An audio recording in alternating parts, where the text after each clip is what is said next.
بسم اللہ الرحمن الرحیم۔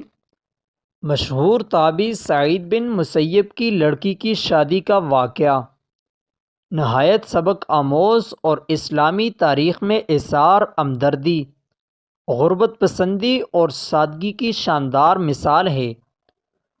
ان کی لڑکی انتہائی حسین و جمیل اور تعلیم یافتہ تھی۔ خلیفہ عبد الملک اس کو اپنی بہو بنانا چاہتا تھا۔ اس نے اپنے ولی عہد کے ساتھ اس کی نسبت کا پیغام بھیجا۔ ابن مسیب نے انکار کر دیا۔ خلیفہ نے بہت دباؤ ڈالا اور مختلف قسم کی سختیاں کی، لیکن ابن مسیب اپنے انکار پر برابر قائم رہے۔ چند دنوں کے بعد قریش کے ایک نہایت معمولی آدمی ابو دع کے ساتھ اس کی شادی کر دی، جو ان کے ایک ادنیٰ سے شاگرد تھے۔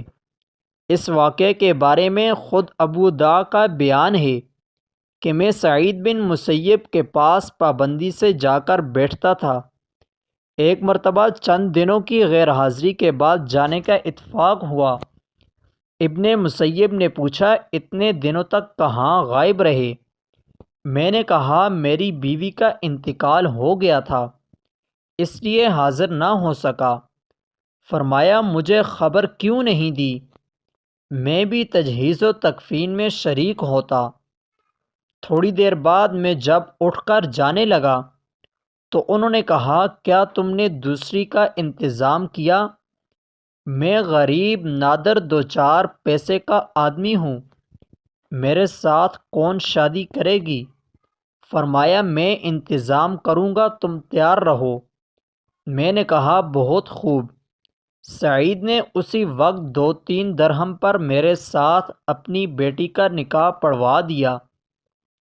جب میں وہاں سے اٹھا تو فرط مسرت سے میری یہ سمجھ میں نہ آتا تھا کہ کیا کروں۔ گھر پہنچ کر رخصتی کے لیے فکر میں پڑ گیا۔ شام کے وقت سعید ابن مسیب نے اپنی لڑکی کو اپنے ساتھ چلنے کا حکم دیا۔ پہلے 2 رکعت نماز ادا کی اور 2 رکعت اپنی لڑکی سے پڑھوائی۔ اس کے بعد اس کو لیے ہوئے میرے گھر پر پہنچے۔ میں مغرب کے بعد روزہ افطار کرنے جا رہا تھا کہ کسی نے دروازہ کھٹکھٹایا۔ میں نے پوچھا، کون؟ جواب، میرا سعید۔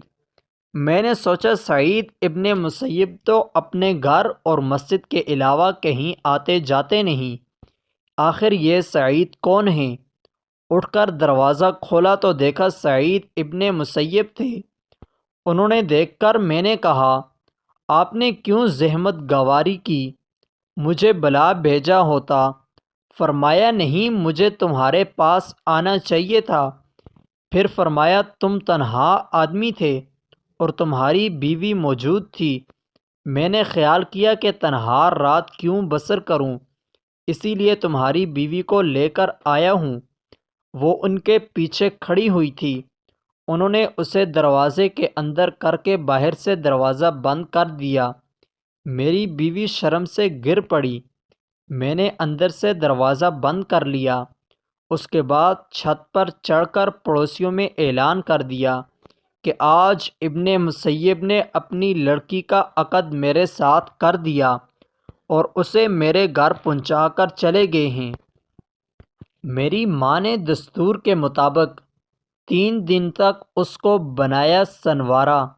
بننے سنوارے کے بعد میں نے اس کو دیکھا تو وہ نہایت حسین، کتاب اللہ کی حفظ، سنت رسول صلی اللہ علیہ وسلم کی عالم اور حقوق شوہر کی واقف کار عورت تھی۔ ایک پڑھی لکھی حسین و جمیل لڑکی جو ایک جلیل القدر محدث تابعی کی ایک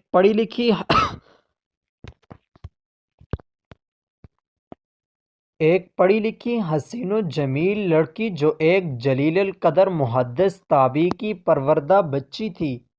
شہر میں اس کے علم اور حسن و جمال اور سیرت و کردار کے چرچے تھے۔ اسے اچھے سے اچھا رشتہ مل سکتا تھا، لیکن لڑکی کے باپ نے لڑکی کو ایسی تعلیم دی تھی کہ حکومت وقت کے ولی عہد کی ملکہ بننے کے بجائے اس نے ایک غریب طالب علم کی بیوی بننے کو ہنسی خوشی منظور کیا اور دنیا پر آخرت کو ترجیح دینے کی یہ شاندار مثال پیش کی جو ایک مسلمان لڑکی کے لیے تاریخ میں ہمیشہ سنہرے لفظوں میں لکھی جاتی رہے گی۔ دوسری بات یہ کہ باپ نے بچی سے پوچھے بغیر رشتہ طے کر لیا تھا اور بچی نے باپ کے فیصلے کو سنتے ہی سر تسلیم خم کر دیا اور اپنے علم و عمل اور باپ کی علمی حیثیت اور خاندان کی عزت کو چار چاند لگا دیا۔ دنیا ایسی مثالی خاتون کو ہمیشہ محبت، عقیدت، عزت و احترام سے یاد کرتی رہے گی اور اسلامی تاریخ ایسی بچیوں پر ہمیشہ فخر کرتی رہے گی۔